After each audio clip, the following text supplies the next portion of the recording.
The Slithery Squeeze. I hopped in the car, as did my friends Colin, Steve, Frank, and Chad. The weather was beautiful on that April day in the city of Monterey, California. We had a clean view of the great Pacific Ocean on our drive down the hill. The reflection of the sunlight on top of the water turned the ocean waves into a geometric collage of sapphire-like crystals. Quite the sight to behold, if I do say so myself. We all made sure to enjoy the sight and sensation of the sun, along with the sweet smell of the spring pollen, because where we would be descending into on that day would have none of that. You see, recently people like Steve and Frank have been really into scrolling through apps like Reddit, Quora, 4chan, etc. Steve has practically spent every waking minute of his free time reading stories from people who have been on extremely daring and risky adventures, particularly ones that take place in the great outdoors. Now, usually, Steve and Frank tend not to agree with each other all too much, but sometimes things do overlap. This is why Steve was ultra hyped when Frank brought up the idea of going to some cave he stumbled across while scrolling through 4chan at 2 a.m. on a school night. Russ, man, yo, bitch ass finally done it. This be the most lit idea I've seen in years. Frank squeaked. He looked ultra proud and accomplished for having come up with this idea. I don't know though. Last time I checked, people tend not to have the best judgment and decision-making skills that late at night after having played 5 straight hours of Rocket League and binging on instant ramen, hot Doritos, and root beer. But Frank was convinced, and so was Steve. I too took quite a fondling to the prospect of some solid underground adventure. I was really into hiking and exploring the natural areas amongst the surface, but going below ground level like that really served as an opportunity to shake up the weekend routine of simply going on day hikes at the same general locations. I'd say that a chill day touring beneath the hustle and bustle of the surface life will be precisely what the Gaines doctor ordered, Chad stated. It'll be fantastic for de-stressing our minds after a long week of cultivating the perfect aesthetic build for summertime brews. Besides, the depths of the earth are always known to give off energy, giving our gains a supercharge for when we can call back at the gym on Monday. Anyway, the cave's name is the IXL Cave, or often referred to as the Hellhole. It's supposedly located deep in the redwood trees, in the forests of Northern California, just north of the town of Santa Cruz. I read the 4chan post that Frank had to get some more information on the cave. Let me just say that the description the user gave the place is basically just as shady as 4chan itself. The user basically left a short paragraph on how you crawl through a bunch of ultra claustrophobic passages before descending down a 100+ foot drop to the main destination, which is known as the Hall of Faces. Apparently, once you reach the hall, you'll find numerous face sculpture type things made entirely out of wet and soggy mud, along with a supposed mystery box as well, which Steve was beyond ecstatic to open. We were all left stumbled as we scrolled through the page, wondering if it would even be feasible to make it down that 100-foot drop without any kind of harness or climbing gear. However, we stumbled upon a note at the bottom of the post stating how there was a rope already in the cave that we could use to climb down, and how supposedly super safe and secure. People such as Colin and I weren't taking any chances when it came to trusting the 4chan post, and for good reason. We were gonna splunk the prepared way. This involved bringing with us headlamps with extra batteries, some rope of our own, and grippy gloves, glow sticks, along with our water bottles. Chad came pretty prepared as well, bringing roughly the same as Colin and I, in addition to his protein shakes, of course. However, the same could not be said for those like Steve and Frank, and it didn't surprise me at all. Steve had a dingy drawstring bag with him, only containing a Rockstar energy drink, a multi-tool with a little pickaxe-like thing on it, in case he thought he'd have to break some rock or whatever. He also brought a hot pink do-rag, in addition to his Geek Bar vape to top it all off. This, according to him, was the perfect arsenal to conquer the Earth's depths. Now, as unprepared as Steve was, Frank was even worse. You already knew that upon witnessing that he had no type of bag with him at all. All he wore was a pair of Nike slides on his feet with neon knee socks. On the rest of his body, he simply wore oversized basketball shorts and an extra large size t-shirt from a summer camp he attended all the way back in 2014. I had no idea why in the world he owned a shirt that gargantuan in size all the way back when he was in 3rd grade. He showed us the 2 items he was bringing too, with one kept in each pocket of his shorts. Those items consisted of a cave fungus and bacteria identification guide and his phone, which he claimed would serve as a reliable flashlight. But yeah, we were all pumped and hyped for what this day's adventure would bring. I merged onto the highway and drove north towards Santa Cruz, and Steve got the playlist bumping. Oh, man. We finna get lit today inside the cave.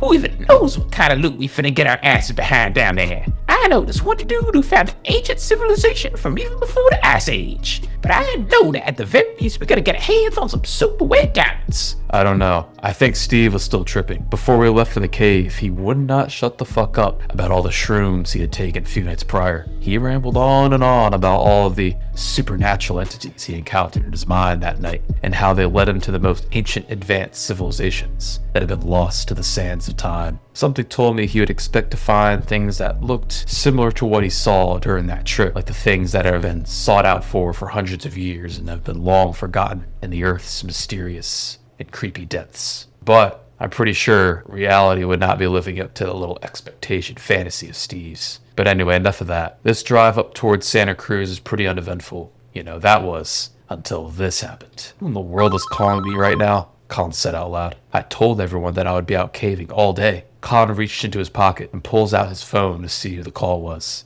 However, it wasn't simply any phone call though, no. Rather, it was a Snapchat phone call. A Snapchat call from Herbert Ernie himself, that was.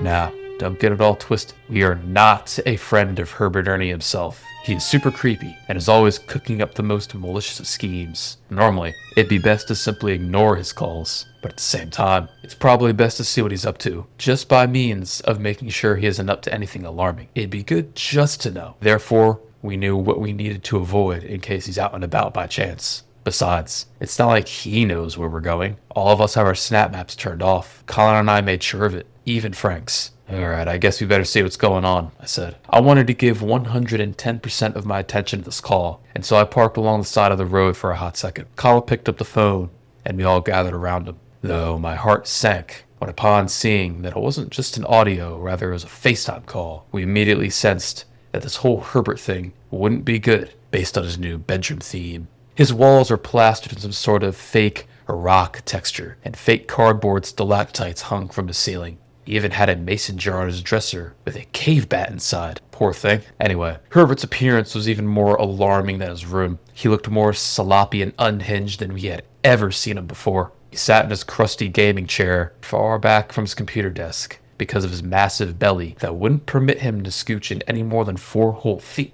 His uncanny triple chin had so much grease and what I presumed to be a sort of syrup caked onto it, and as a result of the chip crumbs from the bag of Fritos he was snacking on were sticking to his chin so that it formed a whole beard. His hair was shaved bald on the sides and front, but the back stuck up 2 whole feet in the shape of a caverned stalagmite. His eyes appeared like they hadn't seen the light of day in months. That's just how dilated and crazy they were. Now, as suspicious as this all was, the thing that confirmed what we suspected was what was on the front of his dirty t-shirt. It was a scientific diagram of how different types of caverns and caves are formed throughout different processes and different kinds of rock. Herbert then said some words. Here is our exact conversation. Hey, Barris, where to you? Herbert, why the fuck are you calling us? And why is your bedroom decorated like that? Oh, it's nothing now.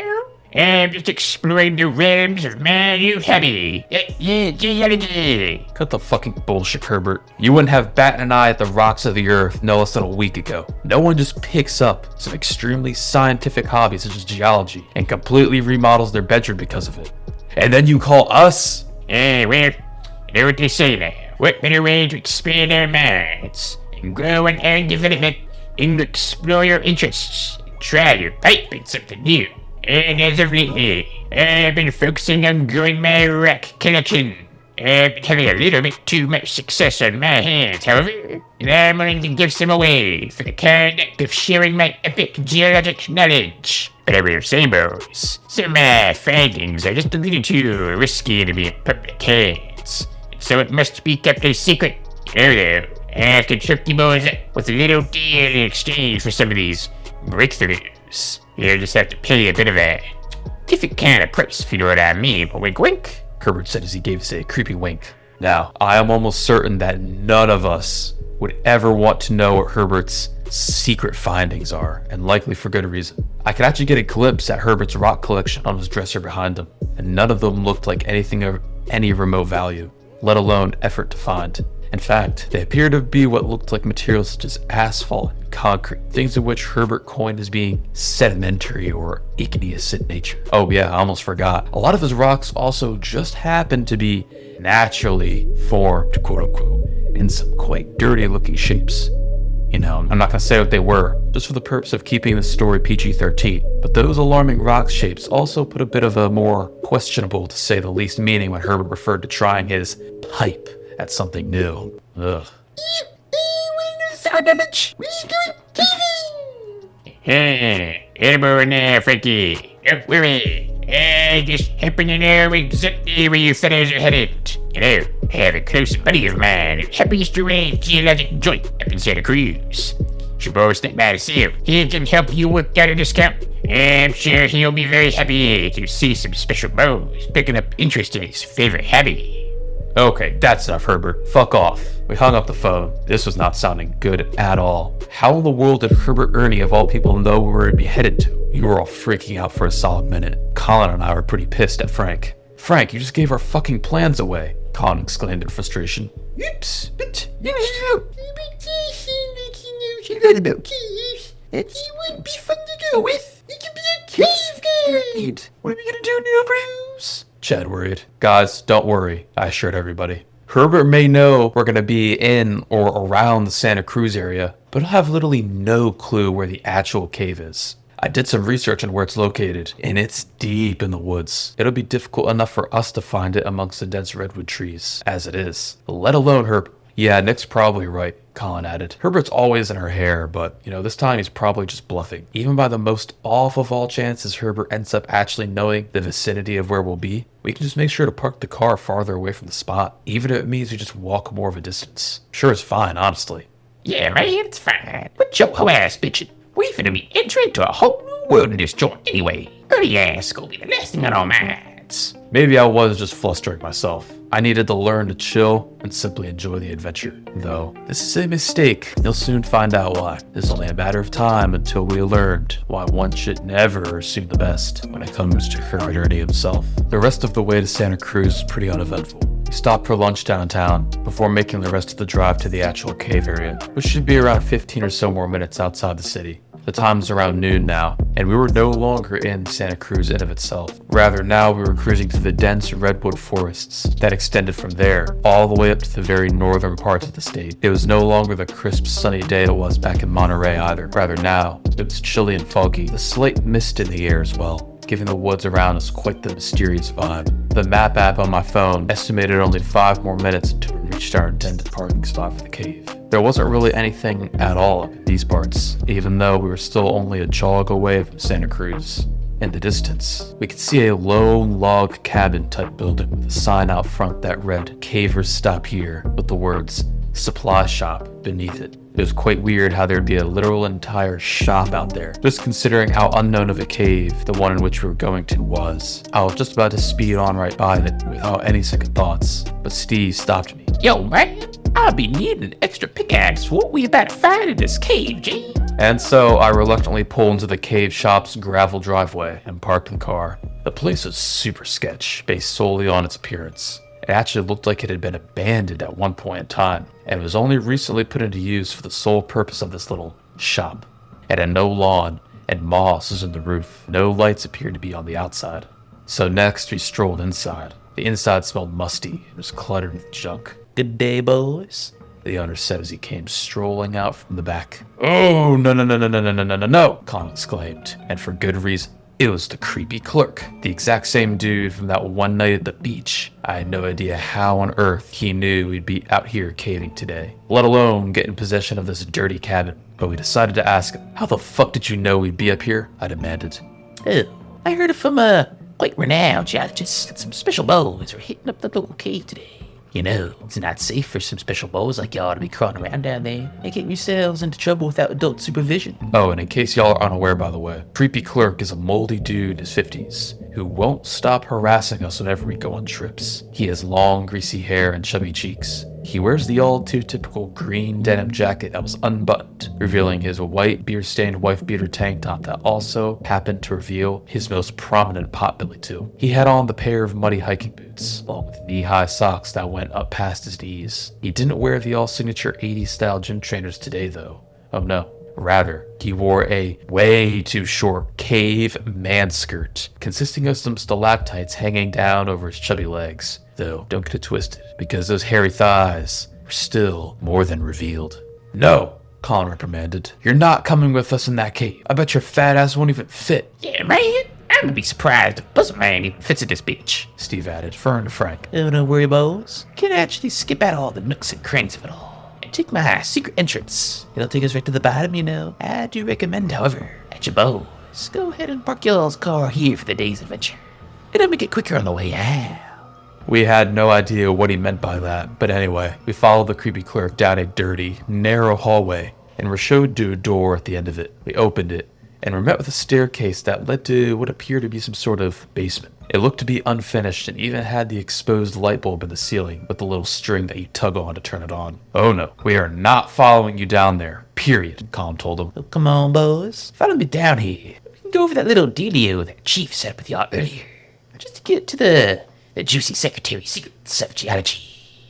Listen, man, there's absolutely no secret in geology that is worth going down there for. I'll tell you what, we're gonna leave, and we're gonna do our cave expedition as normal. If you do anything, then we're calling the cops on your ass. I mean it. Oh, and also, what do you mean about that deal and Chief? There was no time to question that, however, as just then, we all heard the sound of a vehicle pull into the gravel driveway outside. We raced to the front window, and were immediately filled with dread upon realization of the blue minivan now parked outside. Is that Chief, see you, boys?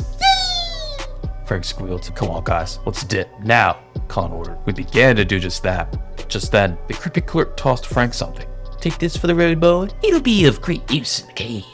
We didn't question what item Frank was now in possession of. We continued booking it to the front door, as that was, from what we could tell, the only way in and the only way out. We were stopped right in our tracks, though, upon opening said front door. Herbert, I exclaimed. Oh, no. You two need to leave now. Oh, that won't be happening now. Herbert snarkishly replied in the most narcissistic way possible. My buddy, the creepy clerk, in fact, give me a phone call. He said it's you, lads, or I need a cave date. Herbert's fit was even more alarming in person than it was over the FaceTime call, and we could only see his top half. Now that we could get a full and complete gander at his lower half as well, he wore a pair of 1990s style water shoes on his feet with no socks, along with a pair of short khaki shorts on his legs. He looked ultra decked out for a day in the caves, as he also wore old skateboarding knee pads, along with a kid's bicycle helmet, which was way too tiny for his ultra inflated head. I was highly doubting that Herbert would even fit inside the cave we were going into in the first place, even if he could find it on his own. His belly was so big and so wide that the creepy clerk even needed help pulling through the doorway of the cabin. Once Herbert was through the door, though, the rest of us were booked. We ran outside and back to the car. Drive, man, drive! Steve cried. I did exactly that. I tore out of the driveway and sped off down the road and away from the cabin. I could see Herbert trying his best to sprint after us whilst waving his arms frantically in my rearview mirror, but obviously he was too fat to make it far. We had only about 3 more minutes until we'd make it to where we were intending on parking for the cave. Frank took a gander at the mysterious item that the creepy clerk had tossed him. It was a dirty glass vial that contained a putrid-looking dark green liquid inside. There was a sticky note on the back that read, Pour my potion inside your own crack to begin your very own limestone dissolvement formation. The handwriting was such an atrocious that one would almost have to be a cryptologist to read it. Steve got curious, though, and poured it a little bit on his finger. Oh shit, man, birds, the fucking birds, man! The liquid also smelled just the way it appeared. Rotten. Turns out, the mystery liquid that the creepy clerk had given Frank was actually some sort of acid in a way. I was disturbed, to say the least, and we all finally figured out the liquid's intended purpose. Apparently, Frank was supposed to pour it down his ass crack or something, which the acid would then dissolve the fluids and everything inside of his intestines. This would then immediately liquefy anything solid in there, causing him to shit diarrhea inside the cave. And believe me, having that occur while his balls deep in some random crack in the ground would be bad news for us all, especially whilst we're inside of some tight squeeze passage. But yeah, just then, we arrived and we parked. Meanwhile, back at the cave shop, Herbert began browsing the items that the creepy clerk had on sale at his little shop. Nothing too expensive now, Chief. Remember, your budget is my budget ever since we combined bank accounts the other week. Very creepy cook. The exact item I need is luckily on sale today. You weren't kidding about the birthday pop-off sale now, were ya? Now, it's time to check out. Do you have the wallet? Should you, Chief? The creepy clerk then got out the wallet that they both share. Herbert reached in and pulled out an ultra-rare $2 bill and paid. His change was a little trinket, as a little thank you from the shop, as well as from the creepy clerk himself, in case you're wondering. Herbert had purchased himself an old antique-style blowtorch. I had not the clue what he was intending on using it for. Anyway, we stepped outside and all took a breath of the crisp forest air. Not a single bird chirped in the trees, and there was not even the slightest of breeze. It was quite the eerie environment, but we'd be underground, so it's not like it really mattered how the conditions were on the surface. So as long as it wasn't a complete deluge of rain, which would cause an issue. How long's the hike today, bros? Chad asked as he finished shaking his protein shake. I'm all down for exploring the cave with the homies, but at the same time, excessive cardio isn't optimal for prime gains, which is of maximum importance this close to summertime. Besides, you wouldn't want to get bitten by mosquitoes either. Now, wouldn't you, bros? Don't worry, Chad. According to the map, the cave is literally only a quarter of a mile away. We'll be there in no time. It's kind of weird. Chad's demeanor towards this whole underground adventure had sort of switched up a bit now that we had actually arrived. I think he was hoping that it would be some sort of unreasonably long-ass walk to the woods to get to it, and which would give him an excuse to chill back at the lib or something. You know, a classic move on Chad's end. He seemed to be shivering a tad bit, though I don't blame him for that, as the weather was now noticeably cooler as compared to that in Monterey. The weird part, however, is how when he shivered, parts of his body like his shoulder and bicep muscles seemed to remain completely still. Who knows though, maybe for someone as ripped and athletic as Chad, one's muscles might just be built different compared to extremities or something. Next, we began walking down the forested hill to where the cave was located. We had to cross a tiny creek before going up a little bit, on the hill parallel to the first. Before we knew it though, we had made it to the Hellhole Cave. Oh, fucking fam! Steve exclaimed upon laying eyes on the cave's entrance. I really don't blame Steve for this, as the rest of us sort of had similar reactions. The entrance is man-made and is made from metal with a bunch of graffiti on it. One would need to enter through it the same way a mailman slides a letter into a mail sheet. And no, 100% that is not an exaggeration. The entrance wasn't the only tight squeeze either. Rather, it acted as a sort of gauge to be able to tell if you'd make it through the whole cave or not, as many other parts of the cave were also riddled with extremely tight crevices and squeezes. Margie, I ain't no fucking bitch. I'm finna get to the bag regardless. Time to take this bitch's virginity. Though his last statement was false, as other dudes had definitely been all up exploring this cave long before him. I wasn't gonna remind him though, as his heart would be broken if I did. But yeah, Steve, without hesitation, dived headfirst into the cave. Colin went next, and so I too manned up and did the same. You gives nothing matters, Chad said with a condescending tone of voice. Chad went and stuck his legs through, before attempting to squeeze in his torso. This didn't quite go as planned, however, as all his muscles were simply way too bulky. I knew that if he couldn't fit through the entrance, that there was just no way he'd make it through the actual tight squeezes that were coming up. Ew, Chad said in relief as he climbed back out. seems like even the best things in life, such as the gym, the gains, have their downsides, bros. I've been cultivating too many gains to fit. Chad then happily climbed out with a smile of relief on his face. His condescending tone of voice is now gone, and is now replaced with a happy and upbeat tone. He seemed quite relieved that he couldn't fit. Something told me, though, that he was just quite nervous about going in that cave. He just didn't want to admit it. I'll tell you bros what, I'll chill out here whilst you bros uncover the secrets of the cave. I actually brought my hammock, meaning I can chillax you all day long. I had no idea why Chad had even brought a hammock of all things, for a caving trip too. He then set up said hammock between two sturdy trees. Next, Frank began entering. Frank, I would think twice about this, Colin said. If Chad can't fit, I won't get ahead of yourself and think you can fit either. Frank was barely able to get his legs through the opening, but hit a barrier once he got to the butt cheeks. You. Seems like I just taken up and regained my energy. It was quite tiring after all. Colin and I then came up with a great idea, considering the certain building that happened to be no more than just a mile away. Okay, I said. Frank, Chad, you two are on Herbert watch. Be vigilant. Herbert is sneaky and often has more than one scheme up his sleeve. Will do, bros. You can most definitely count on Frank, bro, and I. With gains like these, one must always be on the lookout. Chet replied as he lied back in his hammock whilst now sipping on an ice-cold lemonade, which I had no idea how he obtained. He had his shades on too, even though it was still foggy outside. Anyway, Colin and I most definitely knew already that neither Herbert nor the creepy clerk would be able to fit inside the cave.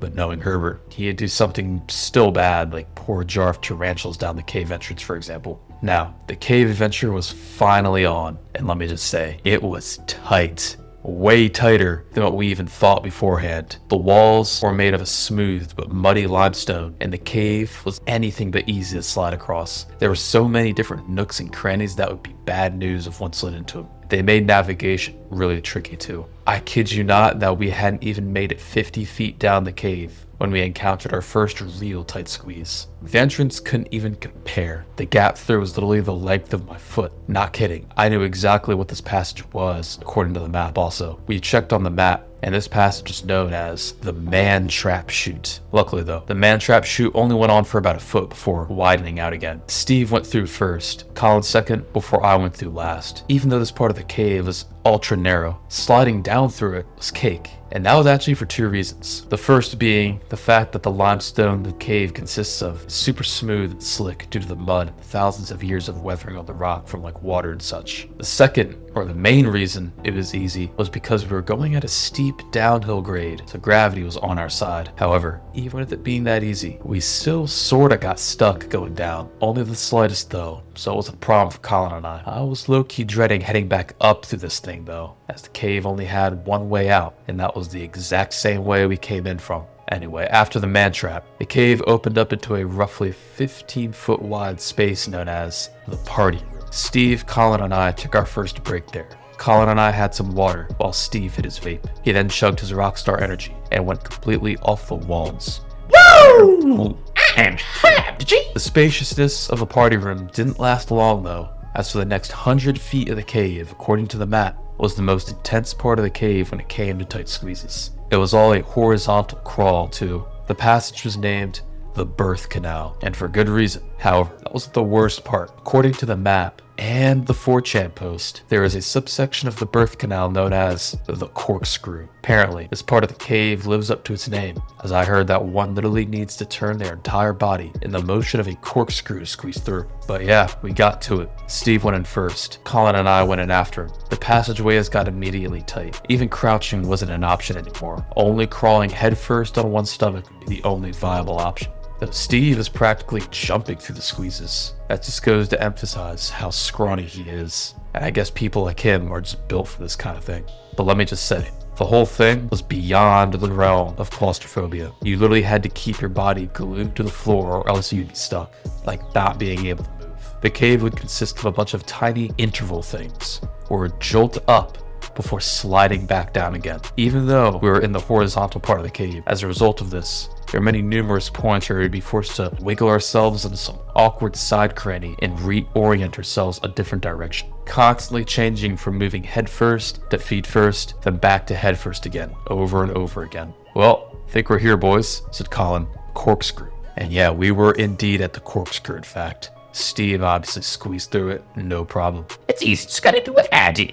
Like I said earlier though, Steve being how scrawny he is, this would be way easier for him than it would be for Colin and I. Steve twisted his body in the most inhuman way possible, almost as if his body was a slinky. I guess he actually did have something to back up his word about him being called the Snake when he did middle school wrestling. Next, it was Colin and I's turn. Unlike the man trap, the corkscrew was way longer in length, extending upwards of 15 feet. Inside of it, I had to fully extend both of my arms above my head or else my shoulders would become trapped. This passage is even smaller than the man trap, keep in mind. I could move forward if and only if I fully exhaled all the way. Even then, it would only be like 1 inch per scooch. And when I inhaled again, I would become fully stuck. The same could be said for Colin, and I really hated the parts I'd be on a downward slope. Steep ones too, because the thought of being stuck upside down is definitely not my cup of tea. I think the worst part of the corkscrew was the part where the passage went down at a 45-degree angle before a sharp up curve to the right. Long story short, the whole corkscrew thing, at least for me, took a half hour in of itself, and I kid you not. The amount of anxiety that that passageway induced was something that nothing else can replicate. Once we were out of the birth canal, the cave luckily opened up just enough where we could at least sit down upright, but still not big enough to stand up. All of us were out of breath from those basketball-sized squeezes.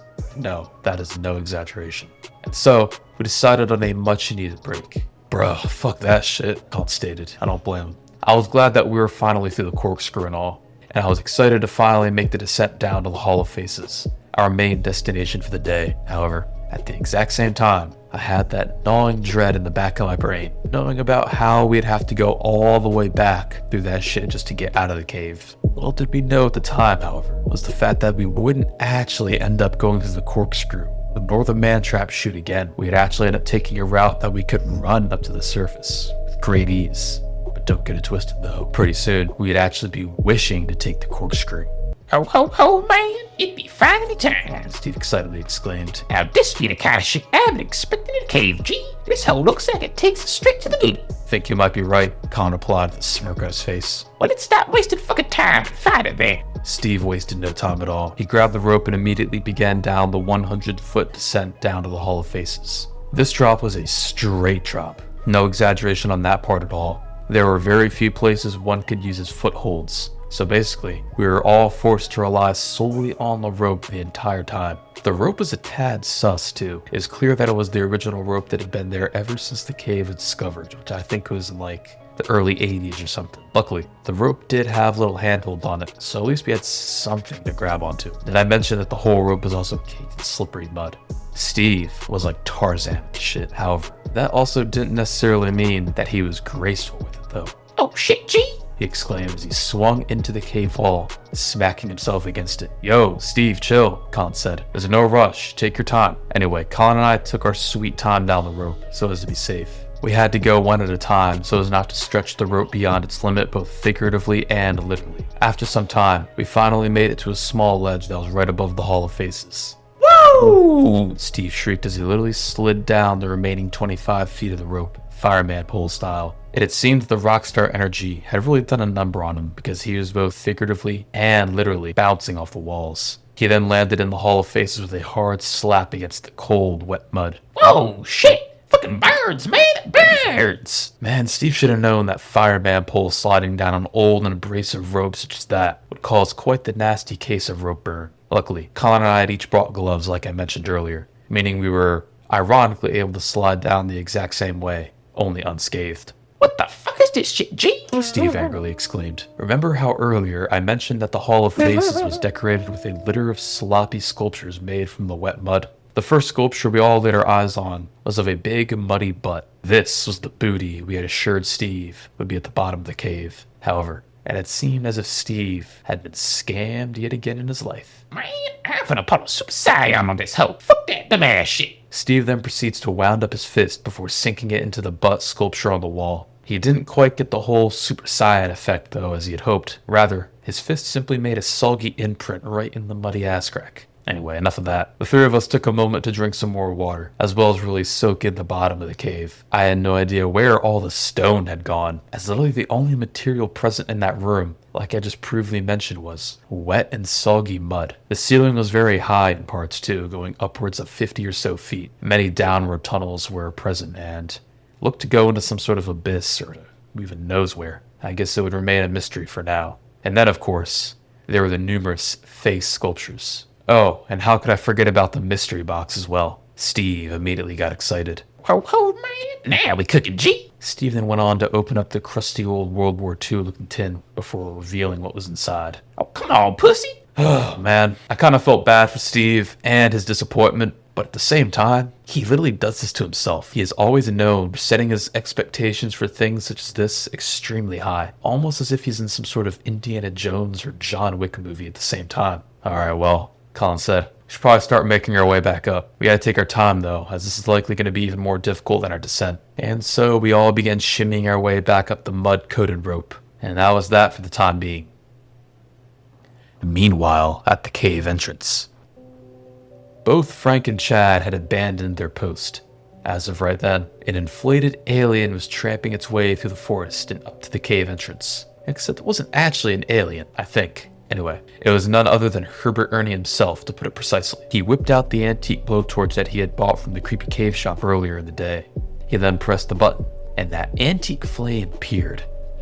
Time to have some special moves to learn why you should never go inside the cave. The cave tour guide. Herbert then began slithering down the cave floor in his new liquefied form. Back in the Hall of Faces. We were making some painstakingly slow progress up that rope. It had seemed that Steve wasn't quite as agile going up the rope as compared to when gravity was on his side going down. After about 5 minutes, all three of us had made it back up to the high ledge that's perched above the Hall of Faces. But by then, our fates had been sealed, as we all heard the sound of water trickling down from the distant cave far above us. Oh shit, I say. I mean, there's really nothing else we can do besides keep going up. Going back to the Hall of Faces or deeper would certainly mean we're fucked. We all slowly continued up the rope, despite the sound of water up ahead, simply keeping our heads down and trying to focus on the process. I think it was safe to say that we were really in the zone, locked in other terminology. However, all that went out the window when we happened to notice the trickling sound above us come to a sudden and abrupt halt. What we saw next sent shivers down our spines. "Look," Colin whispered. Far up the rope, far out of range of our flashlight beams, was the faint silhouette of a dark sphere. That was it. Just a dark, beach ball-sized sphere. All them shrooms must still be having some aftershock effects on my brain, 'cause this orb be getting bigger, Steve stated. However, Colin and I were level-headed enough to know that the orb wasn't getting bigger. Rather, it was getting closer. Next, the mysterious sphere came into the view of our flashlight beams. Welcome, Moose, to my cave. I am your cave tour guide, but you boys can call me Cave Dweller Ernie. The sphere proclaimed. Oh shit, it was Herbert Ernie, inside the cave. We had no time to question how in the world he even fit through all those nooks and crannies, because the Herbert ball was now descending toward us at some alarming speed, real time. Steve, Colin, and I wasted no time at all. We practically jumped back down into the Hall of Faces, before scrambling down one of the little tunnels in the floor by means of hiding from Herbert. What we found in that hole, however, was something that seemed like our escape route to the light, to the good. And while this thing would take us to the light of the surface, it didn't necessarily mean it would take us into the good. And you'll soon see why. The three of us found a rusty metal door. We didn't even think to question why there was a rusty metal door in the bottom of a cave of all places. You know, not the tiniest bit of suspicion in that, right? But yeah, we scrambled through the door and up through a dimly lit industrial-looking staircase that led into a creepy, unfinished basement with dirt floor. The exposed light bulb with the string hanging down from it was the first red flag, but again, we ignored it. We raced up a second set of stairs that led us to yet another door. Oh shit, man, my ass! That second door had led us into the back of what appeared to be an abandoned log cabin in the woods. My heart immediately began racing, and dread overcame me all the way to my extremities. Come on, guys, we have to get out of here now, I said sternly. Just jump out the window if you have to. However, it was too late for even that. We all heard the sound of chubby footsteps making their way down the hallway outside. The figure then rounded the corner to greet us. Seems like for me to get bows. Seems like y'all have solved my riddles and found y'all's way out of the cave. Oh shit, run, Colin screamed. We wasted no time and did exactly that. The reason being was because who we ran into in that cabin was the creepy clerk. That wasn't the worst part of it all, though. The creepy clerk now wore nothing more than a leather man-thong on his chubby hips, with a flabby cave stalactite hanging out from his ass crack. We made it outside the cabin and quickly realized the cave had led us right back into the creepy clerk's cave shop from earlier. The next 10 minutes were one big blur. It felt like a dream, or in this case, a nightmare. We scrambled our way through the middle of the woods before we finally found where the car was parked. I've been bruised, Chad said to us. It seemed that he would be the one driving back to Monterey, which we were all fine with. Frank was sitting in the back seat, already mapping. Anyway, the whole ride home was uneventful, thankfully. Steve, Colin, and I didn't really talk all too much, due to what had happened down in the cave and all, even though Chad seemed to be in a pretty chatty mood. We all simply went home for the day and chilled before going to sleep. Well, there you have it. Steve, Colin, and I had conquered the IXL cave, but as you know, Even with some victories in life, one must take the negatives that come with it. My case, for example, dealing with the implanted image of that Herbert ball racing towards my face in the cave every single time I close my eyes for like the next week. Fuck that shit, bro.